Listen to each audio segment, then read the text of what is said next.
Hello everyone, this is Brian O'Haron, back again after the Christmas and New Year's holiday in Winston, Connecticut, Channel 13. This is December 8th, 2009.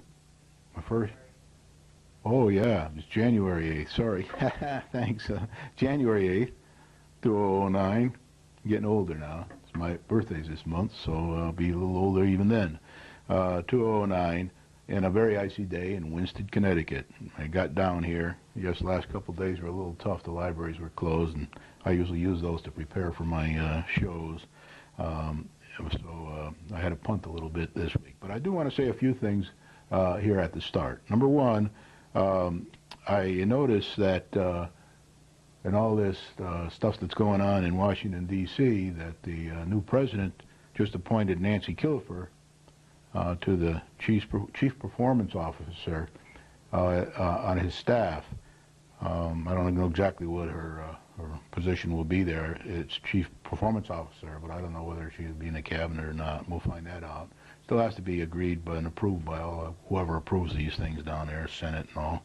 But when I worked for Charles Rosati at the turn of the century, I've mentioned that on this program before, the commissioner of the IRS.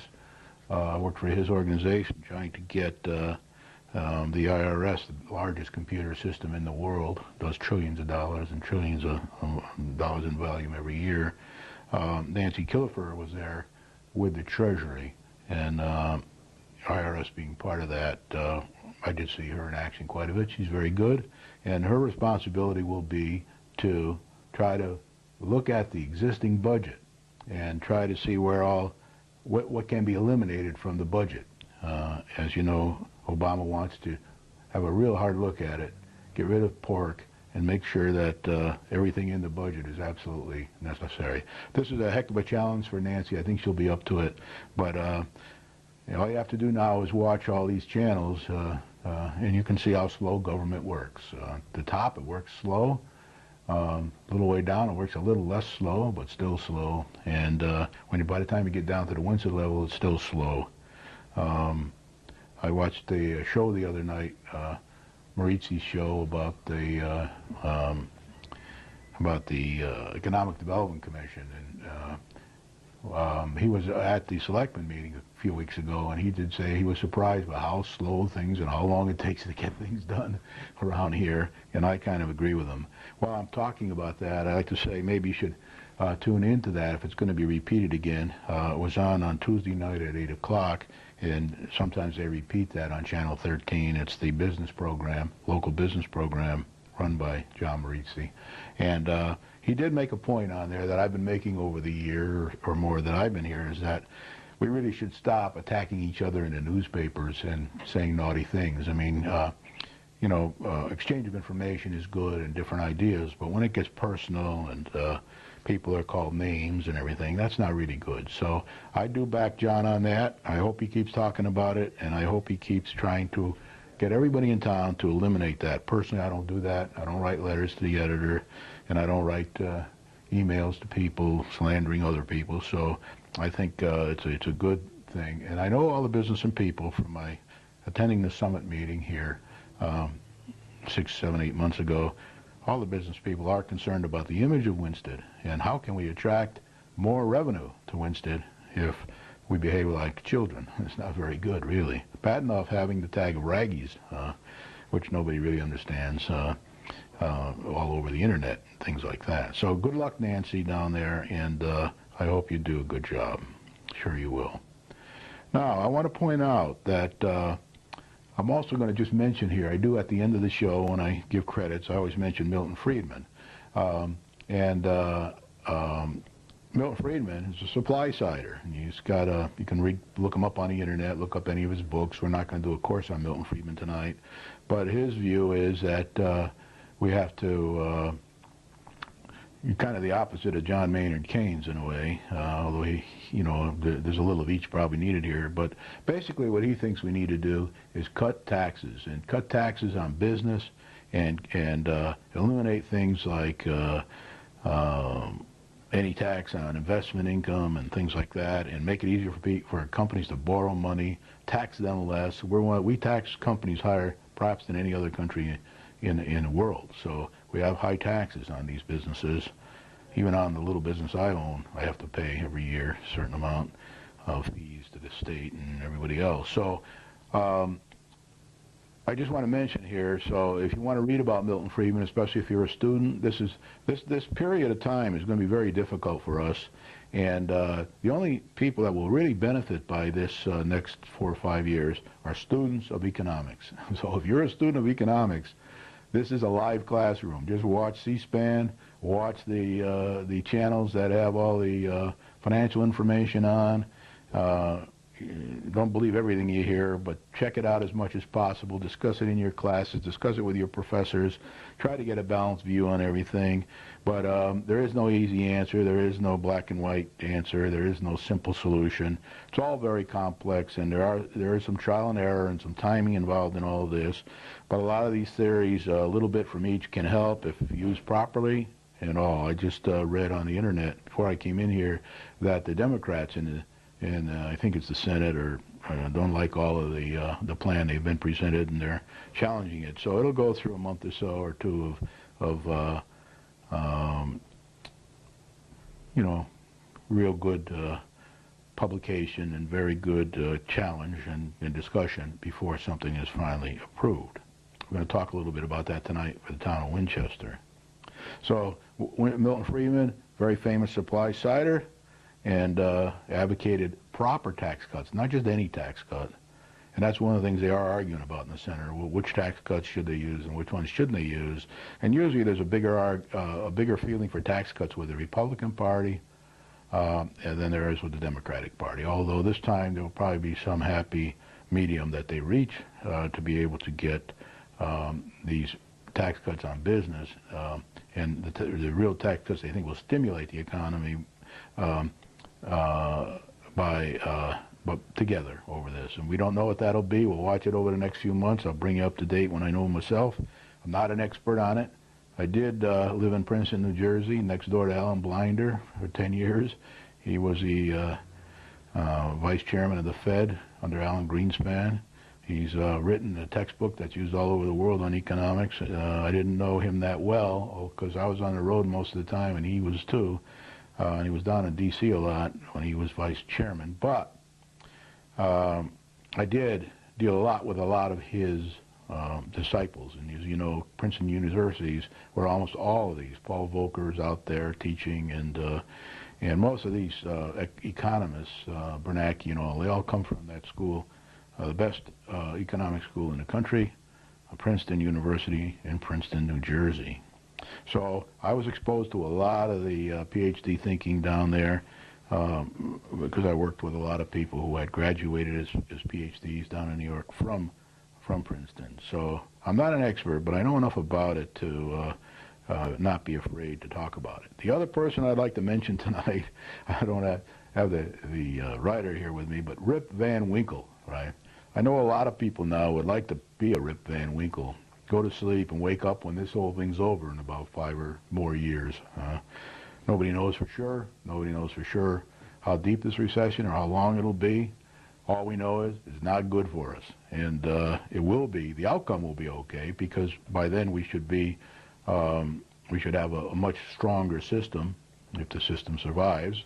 And we should be able to have better control of these things and not get ourselves in the pickle that we've got in over the last 20 years or so. So it's going to take a while. So having mentioned Rip Van Winkle, we'd all like to be Rip Van Winkle for a while, except for the economic students.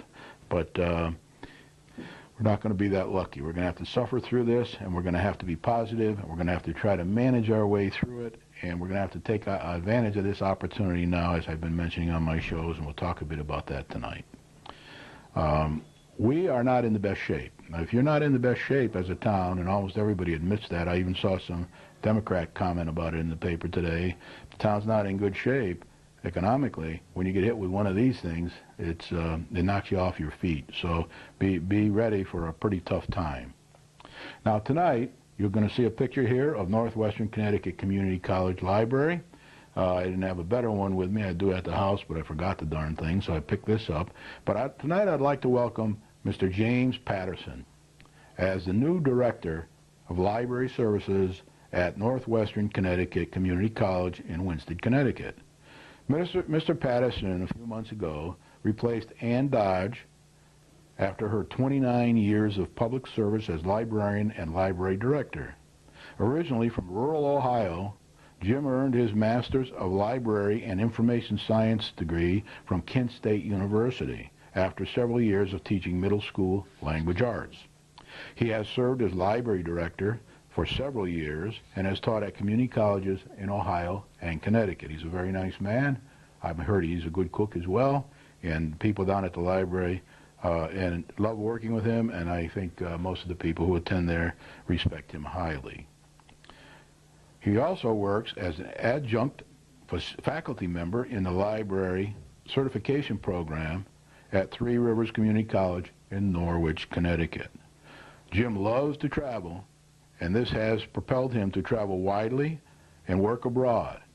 He is also interested in restoration projects like restoring homes and things like that. He did live in Korea for a few years too, but he has a lot of travel around Africa and all parts of the world, and he's interested in that. He currently lives in Vernon, Connecticut. He commutes up here and back, I think, every day, but hopes to move here in the spring. I think he wants to buy a small farm and grow vegetables for his kitchen, and I wish him good luck with that. I say, like everybody else, welcome, Jim. Now I'd like to show a picture of the Connecticut Genealogy News, and that'll get a little focus here in a minute, and then I'll read the next piece, which is, I would like to also point out that the Beardsley and Memorial Library, that's the library, well, Ralph Nader read half the books when he was living here. I don't know how much good it did him, or bad, but depends what you think of Ralph Nader, on Monroe Place, and is seeking donations towards the $8,000 cost of a new microfilm machine. They have two microfilm machines there. I've seen them. I go up to the genealogy department quite a bit looking for, as you know, in the credits for this program, I talk about my great-grandfather. So I'm always up there looking for the history of the town and who did what and when. And that big picture I usually use of all the town founders, Verna at the library, Verna Gilson, helped me put that together, and we had a lot of fun doing that. And I use that from time to time on the show. So $8,000 is what we need for a new microfilm machine. They cost about $7,500, but then you got shipping and other things like that, installation. They want to purchase to replace the old one in the library's genealogy and local history room. I just got here a picture of the Connecticut Genealogy News because I couldn't find a good enough picture of the library to use, and I didn't have time to take a picture here today. The library houses a valuable collection of over 550 rolls of microfilm, including newspapers, census records, passenger lists, accounts of well-known local and national news such as obituaries, advertisements, real estate transactions, local celebrations, public announcements, and many community news items which portray the lives of our ancestors. There's plenty of information in that library on and off of the microfilm. The old microfilm machine is inoperable. The second is fading fast. The library has launched a drive to raise $8,000 to update the present equipment or buy a new piece and add more capacity and capability. $2,000 has been gifted by the Friends of the Library. There are about 100 Friends of the Library in their little organization, and they do things like sell books, used books, or library books, and CDs, and VCR, videos, and things, and then they contribute the money in. Every once in a while, somebody who uses the facility gives them $5 or $10 towards the goal. So there's just $6,000 more to go. This, in the next fiscal year, if not more, will be rough for this town. I've been saying that all along, even before this crash on Wall Street. And libraries, all libraries' budgets may not be increasing for quite a while. And we'll talk a bit more about that tonight, too. It's not just the libraries, it's the whole town and the whole state and the whole government and everything else. And they are trying to keep up services a bit by soliciting donations where needed. If you are interested in helping the library and you are able to donate any amount is accepted, please contact the librarian, Linda Senkus, director, or Verna Gilson she's the head of the genealogy department up there, and that's open in the evenings too, sometimes, and a few days a week. And that's at the Beardsley and Memorial Library, 860-379-6043 for more information. They do have a little flyer they send out to people, and you can get a copy of it, which explains to you what they're trying to achieve and how they're trying to achieve it. So if you're interested, just drop down the library, ask anybody for that, and they'll be able to give it to you, or give them a phone call. And I do wish them good luck, and let's hope that this program, I'll mention it from time to time on this program, and I'll let you know when they achieve their goal for this particular thing. Okay, now this is the first program of the year. Put the agenda up here now so you can see that. I always think when I first start that I'm not going to have enough to say here about this at any particular meeting. I always have plenty to say, but before I do the agenda, I want to make a few more comments, and that is that this is the first program of the year for 2009. I never thought I'd make it. I started in 2007. I haven't missed a program yet, except when the TV station is closed. We don't do one. It was like in the last last month or so, and Thursdays it was both Christmas and New Year's on a Thursday. As you know, this will be a challenging year for most of us personally, as well as for the town of Winchester, the state of Connecticut, the United States of America, and the remainder of the global economy, especially the emerging economies that we were so afraid were going to take us over just a few months back. This is also a very important local election year. I believe personally, as I've said all along since day one in 2007, I believe that it will be in our best interest to encourage the 7 incumbent selectmen to run again for office in an attempt to achieve continuity over at least the following 2 economically difficult years. Nobody expects this recession to be over in the next year or 2. I mean, we might start to come out of this recession, but we have a long way to go. And I think, and I will talk about it a little bit later, that we're going to be in a tough budget situation here for quite a few years. Very tough. So we could very well have 0 or less, maybe a little more on some years, but we're not going to have huge budget increases each year. When we get to the revaluation in 4 years, don't expect taxes to go down much, because taxes are related to the budget more than the revaluation. The revaluation is more related, we don't get a nickel out of revaluation extra, but some people will pay more or less tax depending upon what the average revaluation is for the town. So don't expect that, you know, taxes are going to drop down hugely. It might for some individuals that are below the average, and it'll go up for some people that are above the average, even if the whole average drops to -40 instead of +40 like it did in the last revaluation. So don't expect any help there. So what I'm doing is trying to encourage everybody to come out for these 7 incumbents. I don't even know if they're all going to run again and or want to run again, but I do think we should try to keep the same people in, even though none of them are perfect. We're not perfect, you or I, and neither are they. They're doing their best. They have full-time jobs, all of them.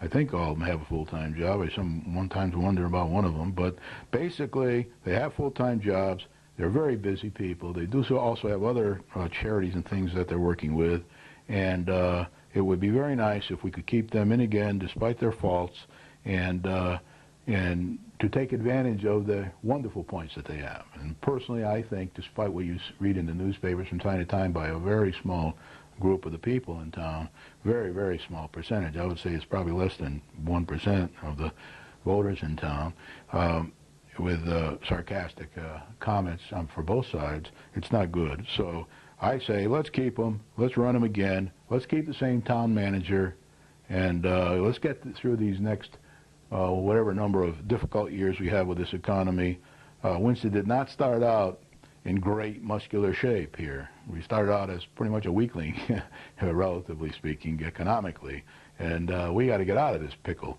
And we got to worry about ourselves and help ourselves get out of this pickle. I don't think there'll be any magic bullet from the federal government, state government, or anywhere else. There'll be help, but the burden will rely with us. Once they run, if they do, and let's encourage them to do so, and are elected, they should retain the new town manager as they make a good team. Right now, they are getting things done, and I'll talk a bit about that tonight. And in one of these future meetings, I'll put up all the accomplishments that this team has made. Despite the fact that they don't always agree on all the issues, especially the major issues like revenue needs, that they're a good team and are improving each week. Re-electing them and retaining the town manager will help us all. It'll help everybody. And some people say, well, this person's going to gain and that person's going to gain and all. Everybody's going to gain if we can get the revenue in. If we had these water and sewer pipe in 2 years ago, 5 years now, these developers have been trying to get into town. If we've had these water and sewer in 5 years ago, 2 years ago, that would mean halfway through the permit process for this whole thing. It took 5 years, and to now we're still not done with it. Probably going to take another year the way we're going. Then we'd be in much better shape today.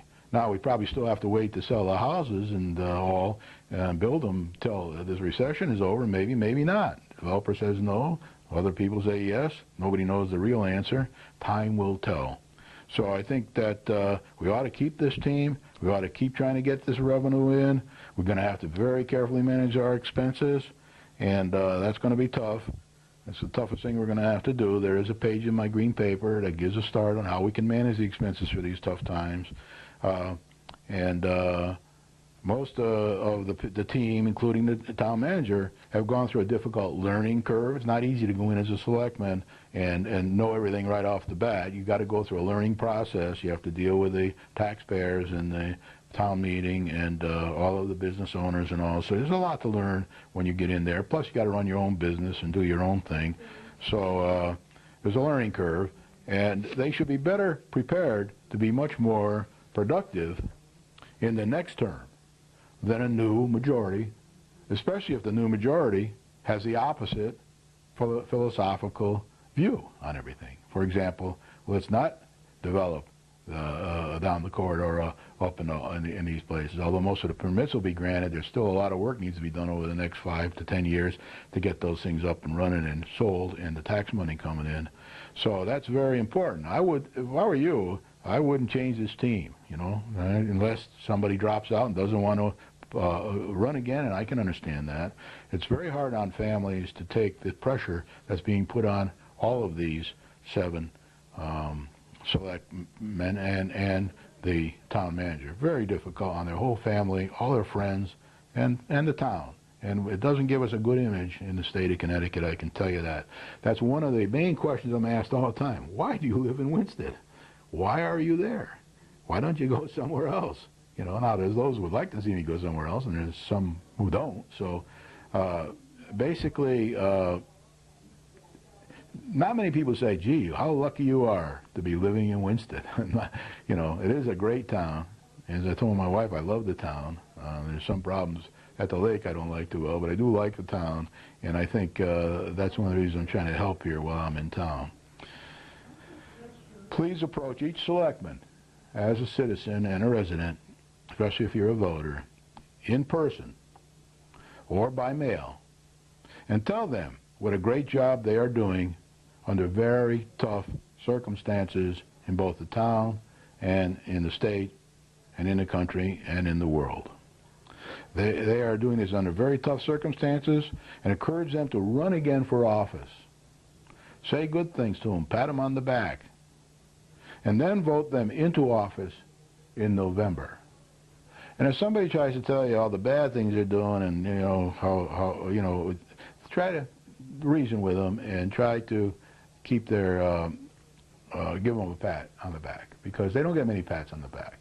They get a lot of kicks in the rear end, but not too many pats on the back. So I try on this program always to pat people on the back where I think they're doing a good job, If I don't think they're doing a good job, I try not to mention it. And sometimes I even have to say, hey, this person isn't doing too good a job. But I think altogether, rather than change anybody now and introduce an element of surprise that pulls us in the wrong direction, we'd be much better off to get these people back in and where we can, and then deal with the extra different people should they get elected. We'll have to deal with them one by one. And as we go through the year and people announce their candidacy, we'll talk a bit about it. I usually don't like to talk too much about people that I don't want to vote for. I like to point out people I do like to vote for, and believe me, I can tell you, we need some more businessmen in these, not only in this, keep these businessmen in the selectmen side, but we need to get that Board of Education, so a few more business people in charge of that, and we'll talk a bit about that tonight as well. So try to do a good job, get them to do a good job, pat them on the back, let's be positive. If you deal with them, see them in restaurants or whatever, give them a pat on the back. I don't think anybody minds that. They don't like to be scolded in restaurants in front of their wives or significant others or children or relatives, but they don't mind accepting a thank you and a pat on the back. It always works best. The normal distribution curve, I want to just draw it quickly for you again. I didn't bring one with me, so I just scribble one out here and put it up on the board.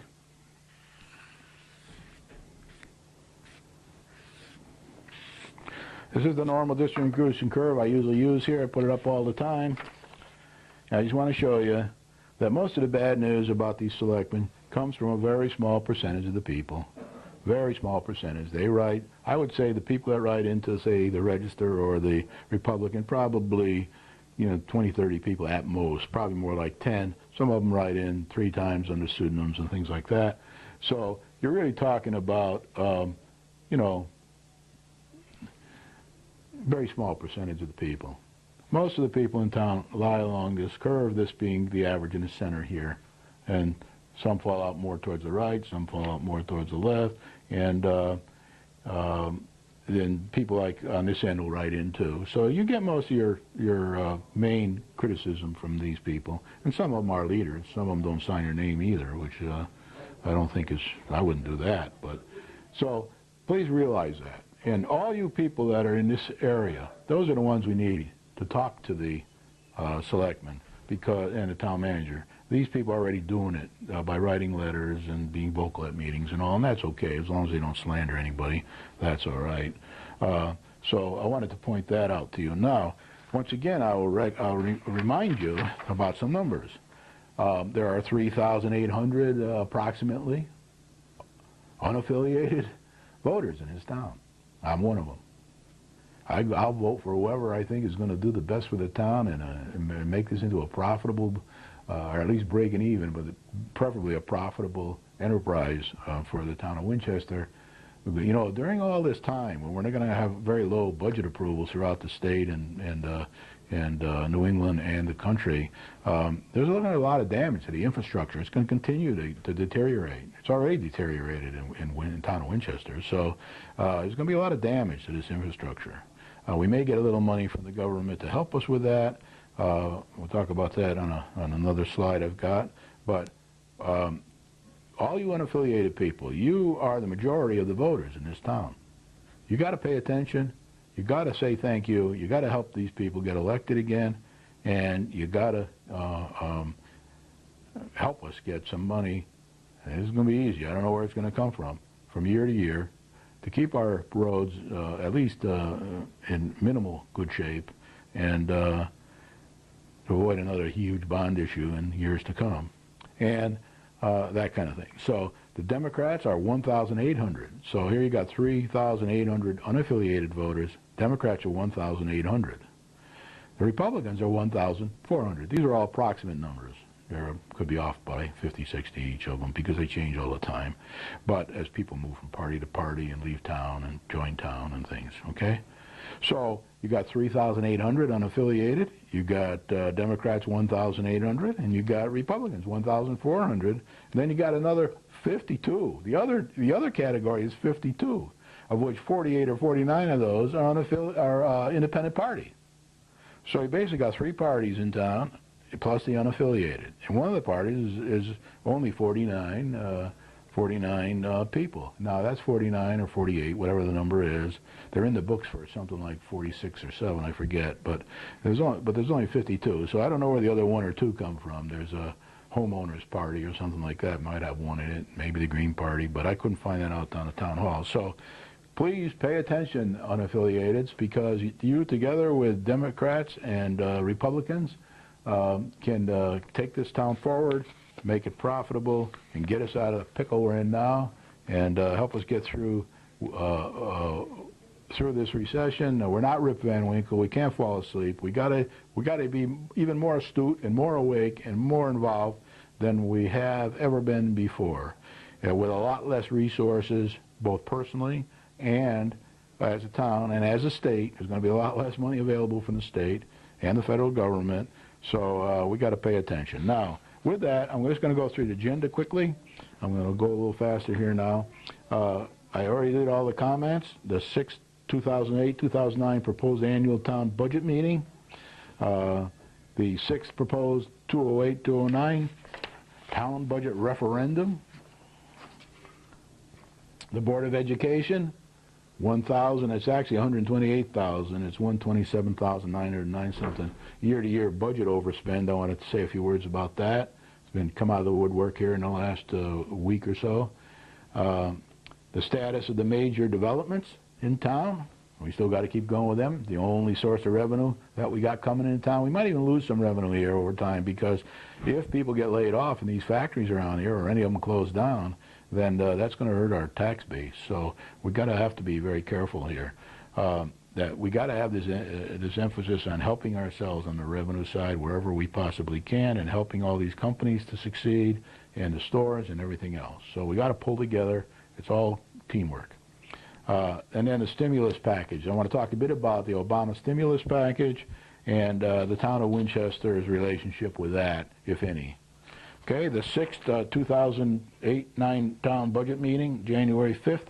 I went to that. It was on a Monday night.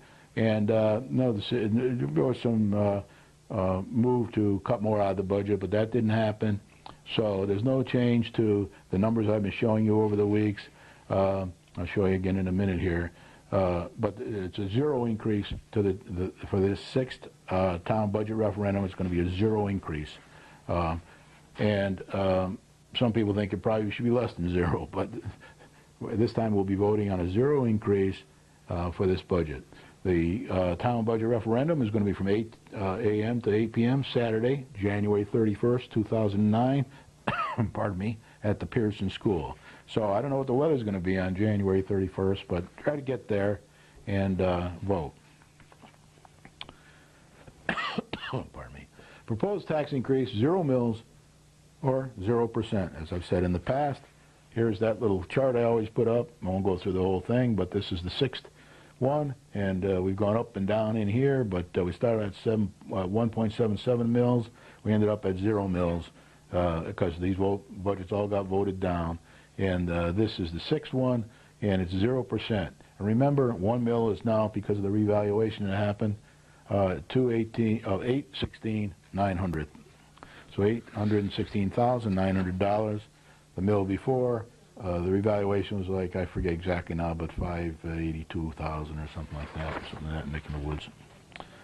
The value of all our homes went up 40% in the last revaluation on average. Some higher, some lower.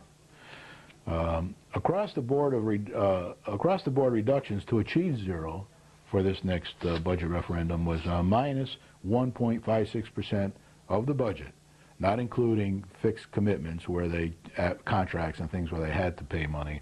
So the town in debt is going down by minus 136,856. The education is going to go down one way or another by 319,476. So for a total, the town manager and the education Board of Education have to take out 456,332. Part of the Board of Education number will come from the Gilbert School. They're negotiating that now. I don't know exactly what any of these numbers will be. There is no list that I can show you that breaks these down right now, but that'll be coming out sooner or later from the town hall, and then we'll know exactly what's being cut out in education and what's being cut out in the town and debt to achieve this number. So for 2008, 2009, these are number of voters. There's 7,122 approximately registered voters, and these are the numbers that showed up. Very low numbers. We still have to see on the 6th referendum how many show up for that. The 2009-2010 budget is due to the selectmen by March 15th, 2009.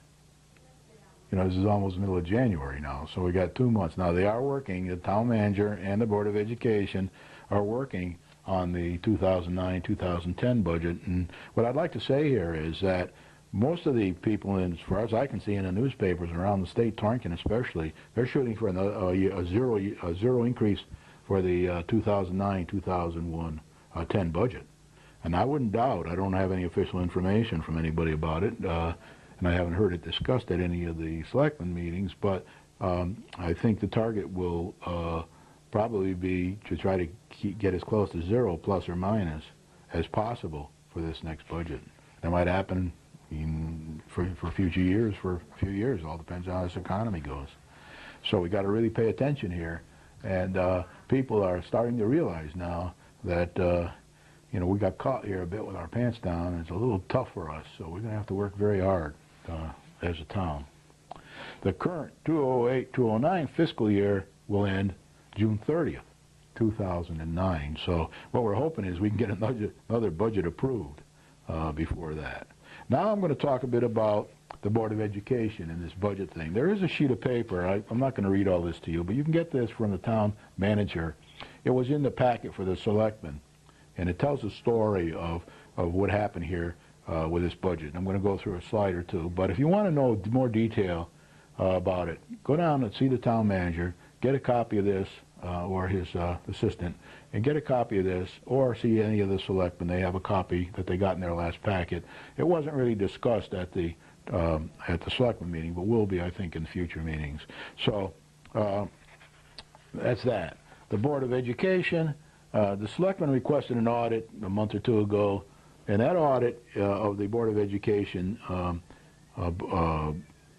budget is just about done now. It's not complete yet, but it's almost complete. But some information was made available from the town hall, and that information I just showed you in this you can get from the town hall. We won't go through it all here. And the final details will be finished by the auditors and published soon. I don't know exactly how long it's going to take them, but you'll know. And the result, one of the results is about $128,000 overspend.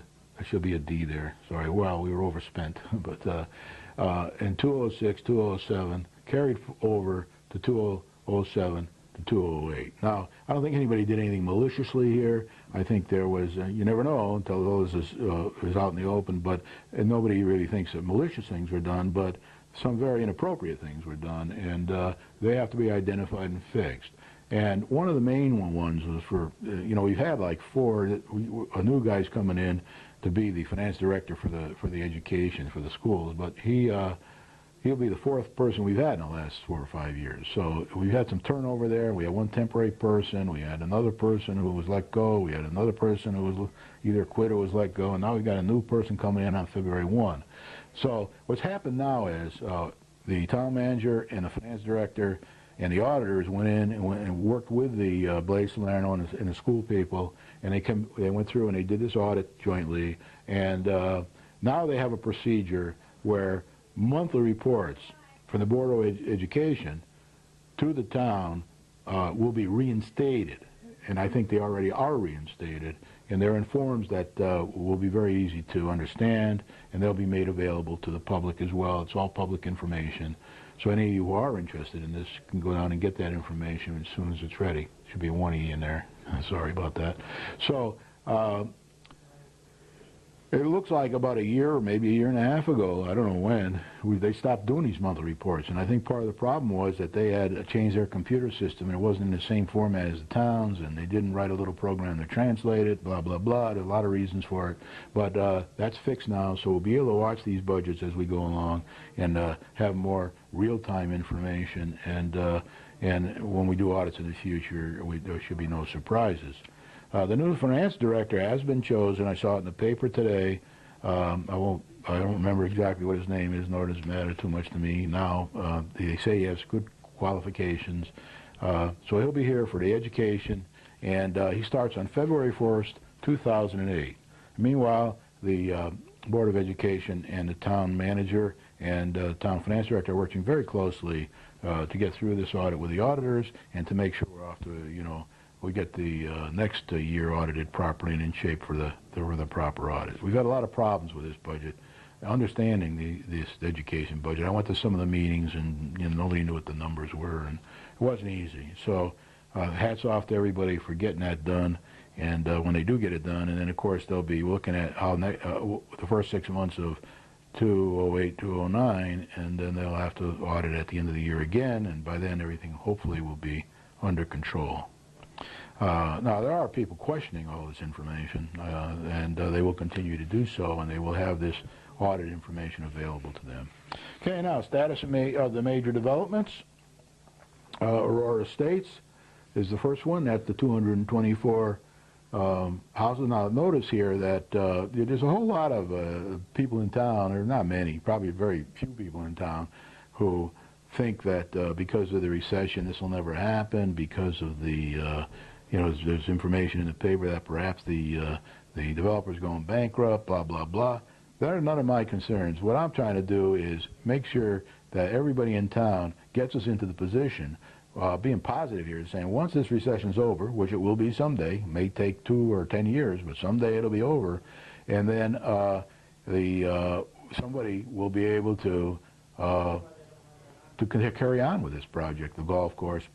Let's get all the permits done, and let's get the permits to get the water down the corridor, and let's do all that so we're ready. If this turns around in a year, we can get moving. If it turns around in 2 years, we can get moving. If it takes 8 years, we can then get moving. But we got to think positively, get this stuff behind us, because there are no other games in town, and the other games look like they might be leaving, some of them, or reducing their staff, or not building as fastly on as we thought they would. So we got to be very positive here and keep moving ahead. So that's how I look at it. As far as anybody going bankrupt is concerned, they got to work on that problem. They first would probably have to go Chapter 11 anyway, where they would get some relief from their creditors, and then they would try to sell the thing to somebody, and that's a possibility. So there's never an end here till it's over. It's like Yogi Berra says, it's not over till it's over. So for Aurora Estates at 224, we have made progress over the last month or so. There are conditions that we agreed between planning and zoning and the developer that we talked a lot about on this program, and actually went through some of them at one time. They have been agreed by the judge in the Litchfield Court, where the developer was challenging the decision of the Board of the Commissioner, Planning and Zoning Commission. So they've been agreed by the judge, and $18,000 check plus or minus has been sent is in the mail from the developer's attorneys to the town. That's part of the deal. And then the sign-off by the town is expected soon, once the $18,000 is in and they can all read these papers and get together. I think Planning and Zoning might have to do it. I'm not positive. But that's expected soon, and then the permit will be issued. So once the permit's issued, then they'll have the permit from the town for that project. As far as Highland Ridge Estates and St. Anne's Country Club, that's the other one, the 400 and I think it's 56 units. That is still with the Army Corps of Engineers. The Army Corps of Engineers, to the best of my knowledge, and I did check with some of the people that work in the developers organization, has asked questions of the developer. They've already been asked. The developer has these questions. The engineers have the questions. And the questions don't just involve the golf course. They also involve other areas of it. Maybe we should have moved a few houses here, or eliminate a couple houses there, or units there, or do this or do that. So there's questions. I don't have a list of the questions. The developer has a list of the questions. The developer and the engineers are now working on the answers to these questions for the Army Corps of Engineers, and within 2 to say 3 months they should have them back to the Army Corps of Engineers. And then the Army Corps of Engineers at the state level and the Department of the Environment, if satisfied with the answers from the developer, there may be some give and take there that has to happen. If satisfied, we'll process one way or the other the questions that the developer has. So either they'll get the permission or they won't get the permission. And they might get the permission with a whole set of conditions. Or they might get turned down with a set of conditions where they have to fix up before they get approved. So that has to go on. And the town will have to take some part in that because the town actually asked the developer to do the golf course. The developer didn't push the golf course on our town. Many years ago, our town solicited developers, and they wanted them to do a golf course, as well as the units around the golf course and the type of configuration. Okay, now, for both of these projects, Highland Ridge Estates and St. Anne's Country Club, and the Aurora Estates, 225 units, plus amenities, we'll need the water and sewer down the Enterprise Corridor. If you're a regular member here, watch this program every week, you'll know that by now. The developer's engineers are working on the plan with Public Works. Various people down in Public Works are working on a plan to run the water and sewer down the corridor to their two developments. Extend them, actually. So the Director of Public Works will then review those plans, and when he's satisfied and his people are satisfied and the developer is satisfied, the developer will apply to the Water and Sewer Commission for approval. Now, there was no Water and Sewer Commission a few weeks ago. I was going to go to that, but it was canceled due to inclement weather, so they didn't have it. But the developer will apply once his group of engineers and Public Works, and then when he gets to Water and Sewer, they'll include their engineers to review these plans, and then one way or another, sooner or later, they'll get either an approval or a denial to do this. Now, I don't think anybody expects them to get denied to run this water and sewer down the corridor. It's just a question of how it's done, and that everybody agrees it, and who pays for it, and things like that.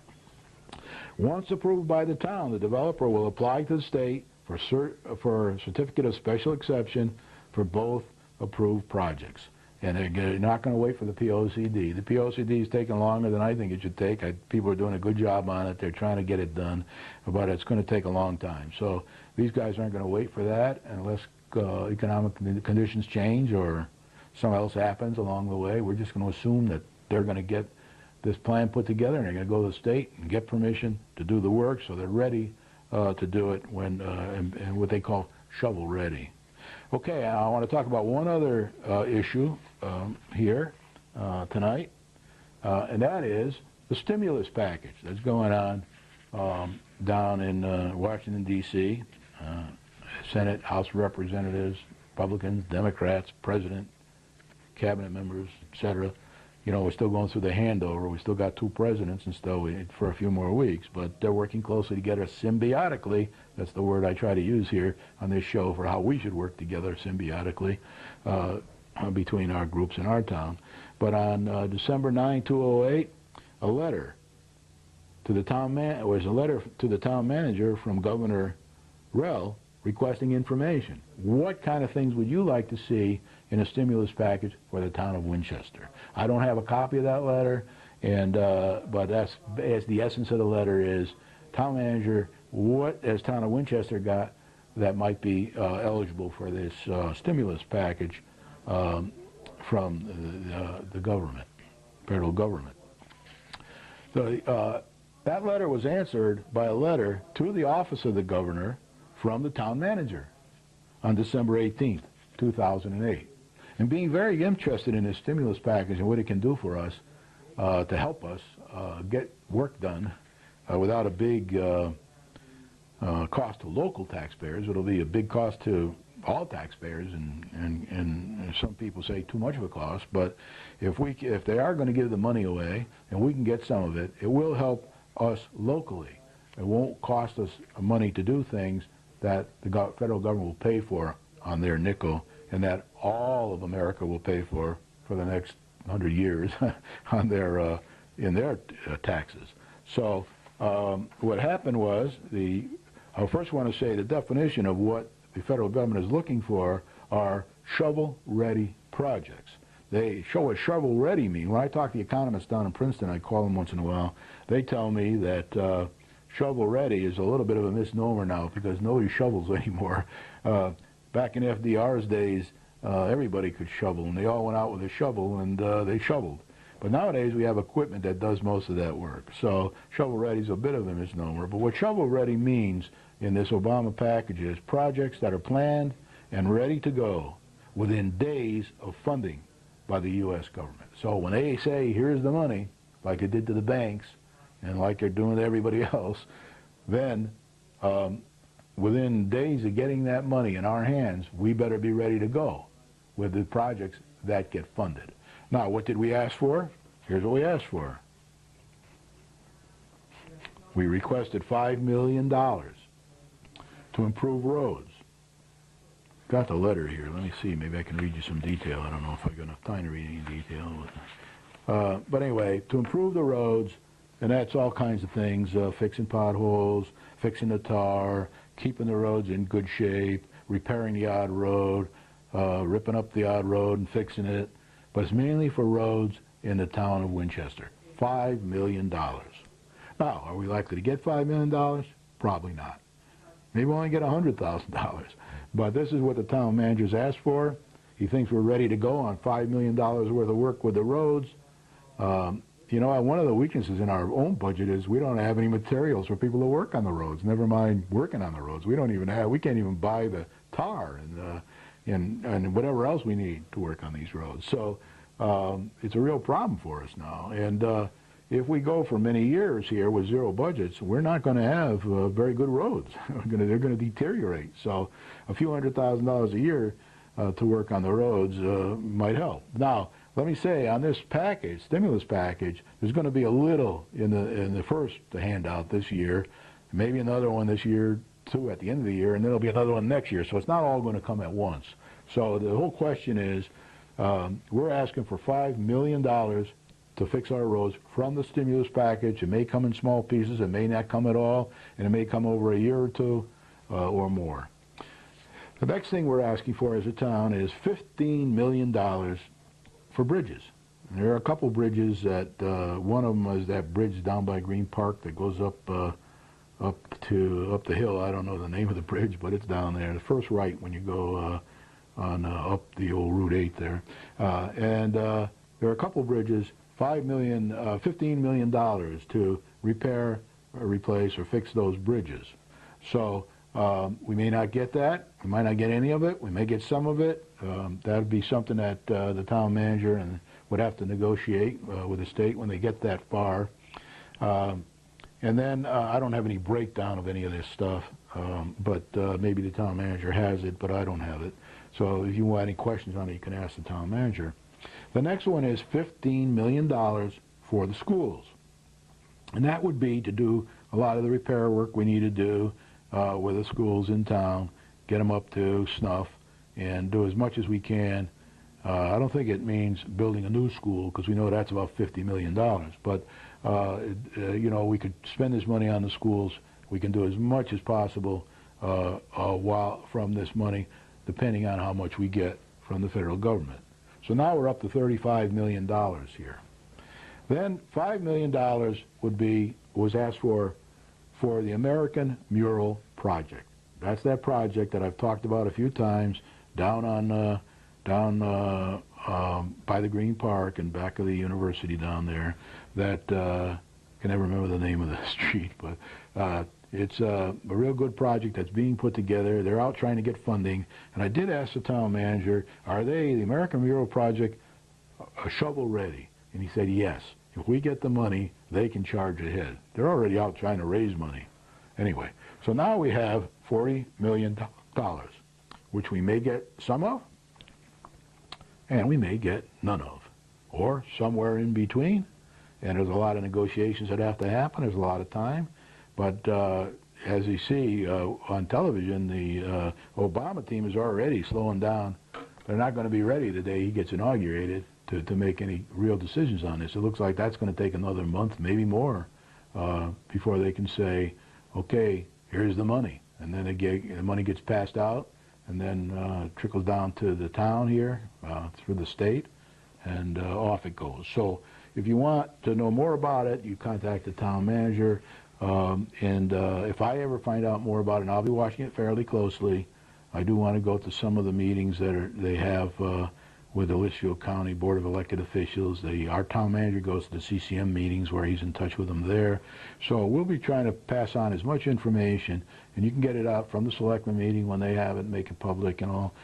You can always talk to selectmen. If you've got any projects you think belong on a list, maybe it's too late, maybe it's not, get a hold of the selectman or the town manager, and then we'll go for our piece of the pie, whatever that turns out to be, and we'll be happy with anything we can get.